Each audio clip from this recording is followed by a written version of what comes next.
The first strike came without warning.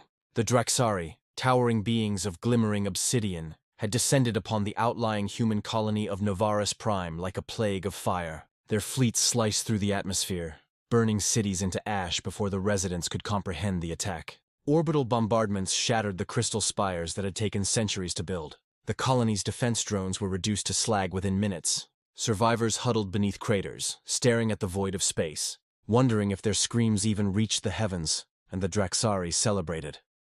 From their command ships, they watched the chaos unfold with casual cruelty. Their commanders laughed, their voices resonating through human communication channels that had been hacked to broadcast the mockery. Civilized humans, they sneered. So fragile, so predictable. Entire worlds crumble before us, and still they hope to rise. The annihilation was swift, total. Children, scientists, farmers, none were spared. Every life extinguished was a trophy in their arrogance. Across the galaxy, other alien powers tuned in. They saw humanity as soft, constrained by morality and diplomacy. Earth was just another planet, a relic of a primitive race, too bound by ethics to mount a proper retaliation. The Draxari were wrong, the arrogance of invincibility. For weeks, the Draxari reveled in their triumph. Hollow transmissions from the ruined colonies played endlessly through galactic media, accompanied by taunts dripping with superiority. They hosted banquets in orbiting palaces, sipping synthesized wine while reliving the destruction. Their fleets carried banners emblazoned with human skulls. Show of power meant to dissuade any thoughts of resistance. They mocked Earth's defenses as toothless, bureaucracy, and slow-footed diplomats. They whispered among themselves that human fleets, if they existed at all, would be obsolete, scattered, and incapable of unified action. Any notion of retaliation seemed laughable. The Draxari assumed time was on their side, believing that fear would cement humanity's permanent submission.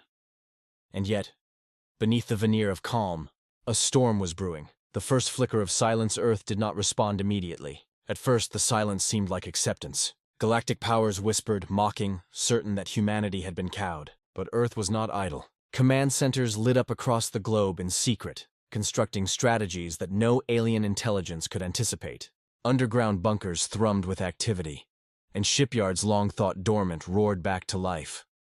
Scientists and engineers who had once been considered civilians now became architects of retribution. Every weapon, every vessel, every algorithm of war was designed not merely to defend, but to annihilate. Human courage, forged over centuries of adversity, had been waiting for the right moment to awaken. Then came the warning: unhackable comms channels, the kind the Draxari had assumed were useless relics, suddenly buzzed to life. Across sectors, their fleets received the same chilling message. You have tasted our patience. Now taste our resolve. No signature, no emblem, just words that carried the weight of centuries of human endurance. And for the first time, a flicker of doubt passed through the invaders' ranks. The rising tide. In the void of space, silence is absolute. Yet from that silence, human fleets began to emerge. They had been hidden in deep gravity wells, in cloaked asteroid fields, in dimensions bent beyond detection. First came reconnaissance drones. Small, nimble, almost invisible. Then cruisers, then frigates, each one bristling with energy weapons, mass drivers, and kinetic cannons. And at the forefront, the dreadnoughts, colossal warships the size of small moons, rose like iron mountains, their shadows blotting out suns in distant systems. The galaxy began to take notice. Alien observers saw the human mobilization and felt a creeping unease. Even those who had never fought humanity before sensed an ancient, inexorable determination that could not be stopped. Comms channels erupted again. This is your final warning. Any further aggression will be met with annihilation. The message was simple, cold, and merciless. The first retribution. The Draxari did not believe it. When the first human strike arrived at the outer colonies they had claimed, they assumed it was a minor, symbolic attack. Their orbital defenses were ready, their fleets positioned to obliterate what they considered insignificant vessels. They were wrong. The human assault hit like a storm that had been centuries in the making. Starships struck with surgical precision, tearing apart entire squadrons before the Draxari could even register the threat. Orbital stations, once considered impregnable, were reduced to molten debris. Human boarding teams infiltrated flagship vessels, and in the silence of space, their presence was lethal and efficient. The Draxari panicked. For the first time, they realized that humanity's courage was not just reactionary. It was engineered, honed, perfected. Despair had been transformed into a weapon, and it was unstoppable. The empire of fire weeks became months, and the human response escalated beyond imagination. Dreadnoughts carved paths through entire fleets, turning battlefields into stellar graveyards. Human soldiers, trained for survival in the harshest environments, descended upon occupied planets with relentless ferocity. The ground shook as they deployed siege engines capable of leveling mountains, yet moving with uncanny precision. Every human maneuver carried a message. We do not forgive. We do not forget. Planets that had been colonies of fear became fortresses of retribution. Ships that had once arrogantly broadcast taunts now lay in ruin. Even the most confident Drexari commanders could not comprehend the scale of humanity's vengeance. Fleets once thought unassailable were shattered like glass. Entire cities were reclaimed, and human engineers reversed the damage with astounding speed, reclaiming and fortifying them for the next strike. The Symphony of Destruction. By the time the human armada reached the Drexari homeworld, it was no longer a battle. It was a symphony of annihilation.